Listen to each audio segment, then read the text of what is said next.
Goeiedag, ek is Gerard van die kerk saam met jou op reis deur die Bybel met die Bybel in 1 jaar span.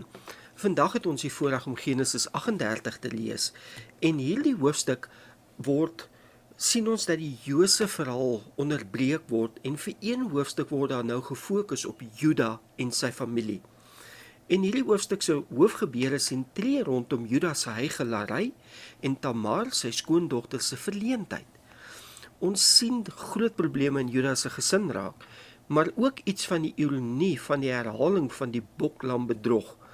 As julle onthou Genesis 37 vers 31 tot 35 lees ons dat Juda saam met sy broers hulle pa Jakob, oftewel Israel, bedrieg deur 'n boklam te slag, Josef se klere met die bloed te besmeer en te lieg dat hy dood is, of die indruk te skep dat hy dood is, opgevreet deur 'n wilde dier. En dit is nou terwyl Tamar in hierdie hoofstuk te nagekom word deur Juda, want hy gee nie sy jongste seun Sela aan haar om vir sy broer 'n nageslag by haar te verwek, al dis die swaarste huwelik gebruik van die tyd nie.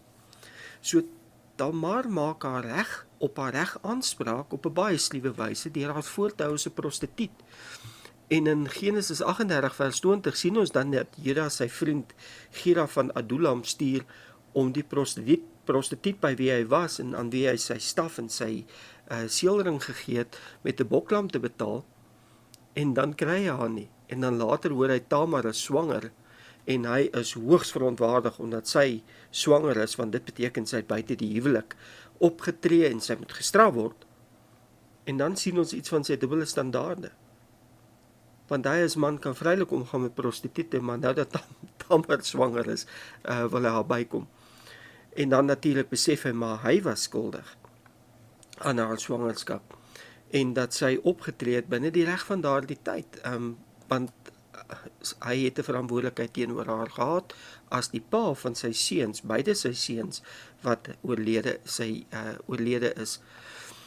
Maar die fokus in hierdie hoofstuk is nie net die morele gedrag wat ons raak lees rondom Juda en sy familie nie, maar ons sien ook iets van God se trou aan sy verbond en die bloedlyn waaruit die verlosser, Jesus Christus, sou kom. En dat dit voortgaan ten spyte van menslike sonde en gebrokenheid. Ons sien dat God sy verlossingsplan uitwerk, selfs deur stikkende mense, verkeerde besluite en morele mislukkings. En Genesis 38 wys my ook iets wat vooruit na Jesus Christus, naamlik dat God een lewe, hoop en verlossing voortbring deur mense wat self redding nodig het.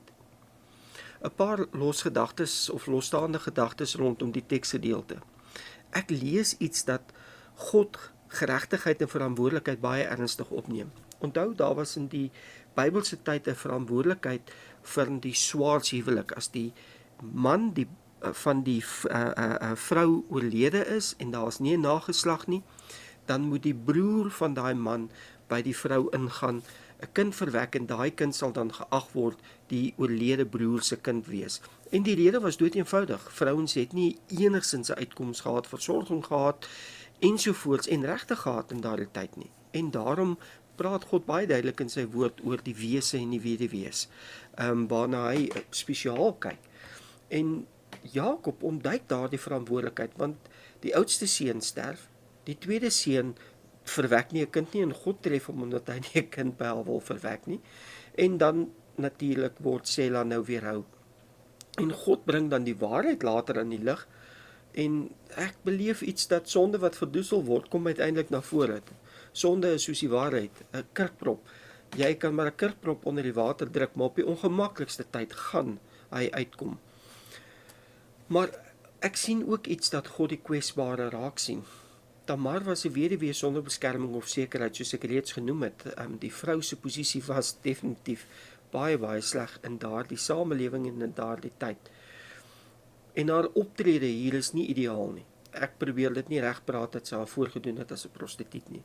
Maar dit wys iets van haar desperate soeke na reg binne hulle raamwerk van wat in daai tydperk gegeld het. Dat skoonpa, jy moet vir my 'n kind gee, jou seun gee, en as jy dan nie jou seun gee nie, moet jy instaan vir jou seun. Onthou die gebruik is dat hy het 'n verantwoordelikheid teenoor haar. En natuurlik in die feit dat sy swanger moet word, is waar haar toekoms lê en haar versekering vir haar toekoms in haar ou dag.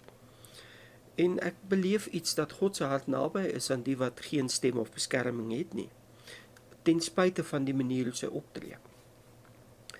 Maar dan sien ons ook iets van 'n nederige belydenis wat 'n keerpunt bring. Juda erken uiteindelik sy, verwysend na Tamar, is regverdiger as ek. Geestelike groei begin wanneer ek en jy eerlik ons eie skuld erken. Laat my dink aan Spreuke 28 vers 13, wat sê wie sy sonde wegsteek, moet niks goeds te wag te wees nie. Wie sy sonde bely en daarvan afsien, sal genade ontvang. En dan natuurlik 1 Johannes 1 vers 9, as ons sonde bely, is God getrou en regverdig om ons te vergewe. Maar ek sien ook iets hier, dat God se beloftes is sterker as menslike foute en sondes. Ten spyte van skandes, ten spyte van die sondes, gaan God se verbondslyn voort vir die Messias. God se plan is nie afhanklik van perfekte mense nie. En dit gee my net daai gerusheid waar God sê, Romeine 3 vers 23 tot 24, almal het gesondig en ons word alleenlik uit genade geregverdig. Kom ons oorweeg bidend saam vandag en vra vir die Heilige Gees om vir ons te wys. En kom ons meet onsself. Neem ek en jy verantwoordelikheid vir ons besluite of blameer ons ander? Tweedens, glo ek en jy dat God nog steeds 'n plan het met my en jou lewe, ten spyte van ons foute, ten spyte van ons sonde, ten spyte van ons tekortkominge. En dat wanneer ons terugkeer na hom toe, hy nog steeds met ons 'n pad wil stap en sy doel met ons tot stand wil bring. Kom ons kies om 'n kort rekening met God te hou. Kom ons kies om eerlik te wees voor God wanneer ons verkeerd was en gesondig het. Dis wat ek bedoel met 'n kort rekening. Kom ons bely ons sonde so gou as moontlik. Gaan terug. Wees soos 'n rivier wat altyd see toe hardloop, afdraande. Gaan terug na die Here toe. Handel die sonde af. Maak klaar daarmee. Bely dit, sodat ek en jy in Vader se liefde kan voortgaan. En vertrou hom dat hy ons storie kan herskryf, selfs na ons mislukking. Onthou, Genesis 38 leer ons dat ons verlede nie ons roeping bepaal nie. God se genade doen dit alleen. Groete en seënwense vir jou dag.